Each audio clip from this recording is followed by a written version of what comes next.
you wild squires out there. Your two favorite wild uncles are back at it tonight. I am Logan Myers. That's my good mate over there. I'm Henry Hill, and we are going back to Westeros 100 years, a century before the events that we saw from, the original Game of Thrones series. George R. Martin, he's written these other books about a knight whose name is Sir Duncan the Tall, and then his squire, Egg, a small little fellow, and we're going to learn about all these new characters. It's a totally different Westeros than we're used to.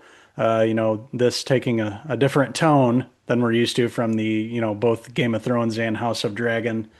And this one, what's it called, Uncle Logan? What are we reviewing tonight? A knight of the seven kingdoms.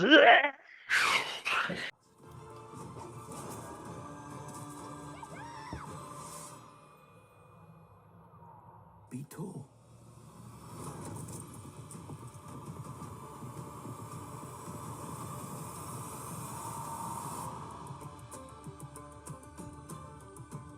Been a minute with the Game of Thrones. I know it kind of went out on not the best ending, I'll say. A lot of fans weren't too thrilled, myself included, with the ending, how they wrapped everything up or whatever they did. But finally, we have other shows like House of the Dragon, of course. HBO done 2 seasons, been pretty good, and now we have this brand new series in the Game of Thrones universe. Takes place 100 years before Game of Thrones, and like you said, set up the character of Dunk or Sir Duncan embarking on this journey, countryside, gets his gear here, and he's a massive dude.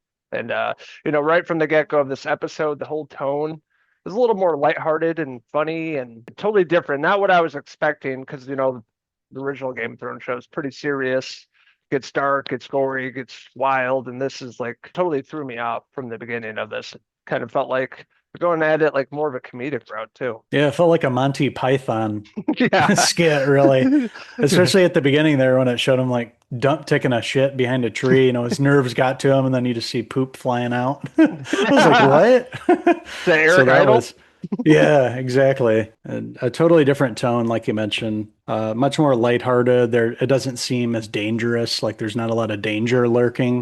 It Right. seems like this is going to be more of like a journey and following this character, Sir Duncan the Tall.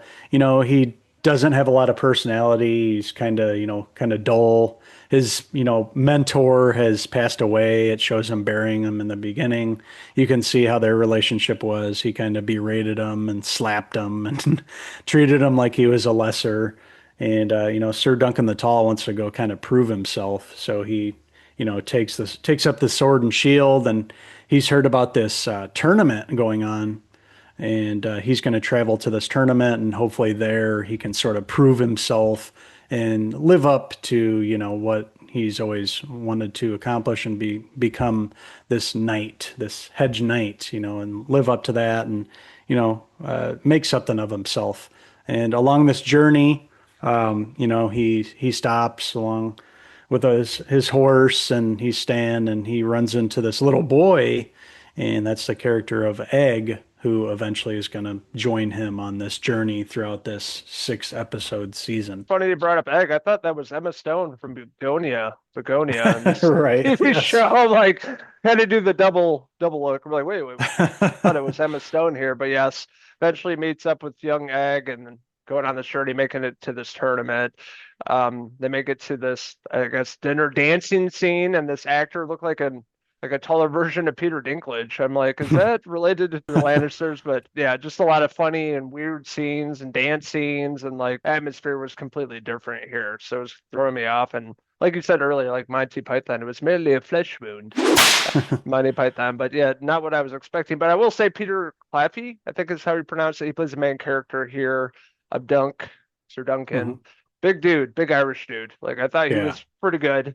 I like him in this first episode of this character, what he's getting into, where he's going, what he's gonna try to accomplish. I'm sure all the fights he'll come across throughout the season. But I did like his character a lot. I like the actor a lot. Yeah. Very convincing. Even the young actor Dexter Soul Ansel playing Egg.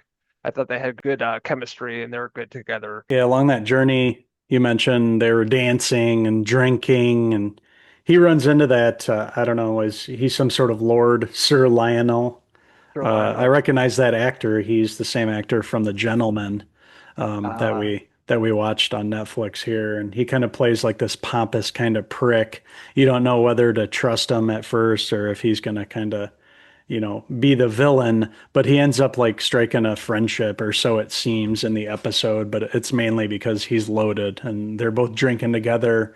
And, Sir Duncan thinks he has a friend in this guy. And then you kind of find out at the end of the episode, oh, he was just, they're just wasted. It's, like going out drinking back when we were younger and, you make a friend for a night and then you find out at the end of the night, oh, there, it was just because he was wasted. He's not really going to be my friend. He kind of just leaves. He's like, oh, see you later. Takes off. So I imagine his character will come back and he'll probably be at the tournament. That'll be interesting to see like how their relationship works out here. There's not a lot of other characters we meet. We do meet that other guy who is basically like hawking a loogie. That was another like spoof kind of scene there for me too. He was talking to the guy and the guy's like hawking loogies into a little pot and yep. talking to him. And yeah. So, not a lot of, story here in the first episode that like gives us an indication of where the story is going to go. But you do meet Egg, and they finally do meet up at the end. And it seems like, Sir Duncan and Egg are gonna, form a team. Egg's gonna be a squire and probably get him ready for this tournament. And he's gonna have to train.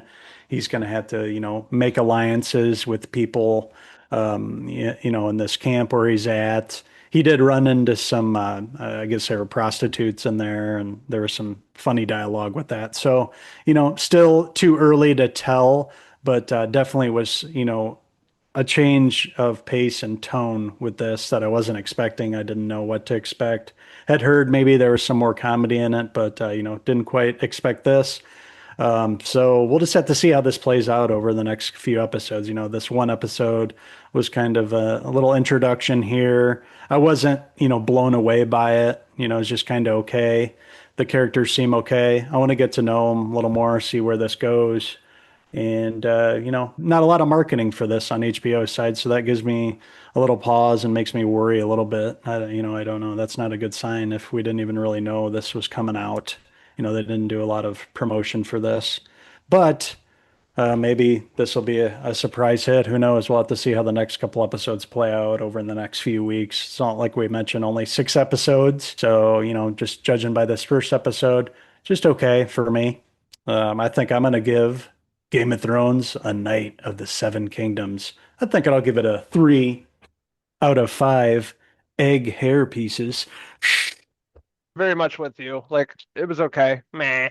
First episode wasn't blown away. Thrown off by the whole tone and kind of the lightheartedness of it. There's no danger, but it's just setting up this character and him embarking on this journey. This is back, like I said, 100 years before Game of Thrones, back in Westeros, back when Targaryens were ruling the Iron Throne. So I'm sure we'll see a lot of those folks showing up along the way throughout this series. The whole look of it was pretty cool. Cinematography Mhm. wise, countryside here, the costume design, I thought that was all really well done. All looked, like within the universe of Game of Thrones and very convincing. Just the way that it looked, a lot of Yeah. good style about it. Just the tone, maybe some of the writing not so great in the first episode, but I'm gonna hang in there. I'm gonna see what happens throughout this series. Maybe I'll pick up a little more, but a bit slow in the first one, but not a terrible show, just okay. So that being said, A Night of the Seven Kingdoms, I'm gonna give the first episode. I give it a 3 out of 5 Targaryen hair pieces. I want to hear from all you wild Game of Thrones enthusiasts out there. What did you like about the first episode of Night of the Seven Kingdoms? What didn't you like about it? What's your favorite episode of Game of Thrones? Let us know in the comments below, and don't forget to stay, subscribe. Also, check out these wild ghouls on Facebook, X, and Instagram, and our website, Cinephellas.com, for latest, greatest TV movie news and reviews. And we will be back to review the entire first season of A Night of the Seven Kingdoms. After these 6 episodes air, I think by the end of February, it'll all be done. So we'll be back in about a month's time to wrap up the entire first season, and we'll see, how it ended up after all the episodes air, see how these characters the arcs play out. You know, is he going to become this awesome knight? Is he going to win the tournament? And is Egg going to become, you know, something special too? We'll have to find out. I haven't read any of the, you know, source material from George R. R. Martin, so don't really have any idea where this is headed, but we're going to be along for the ride for sure. So thank you guys for watching our review of A Knight of the Seven Kingdoms. And until the next Cinephellas TV review, I am Uncle Henry the Hedge Knight. And I'm Logan R. Martin signing out till the next TV review. Cheers! Cheers!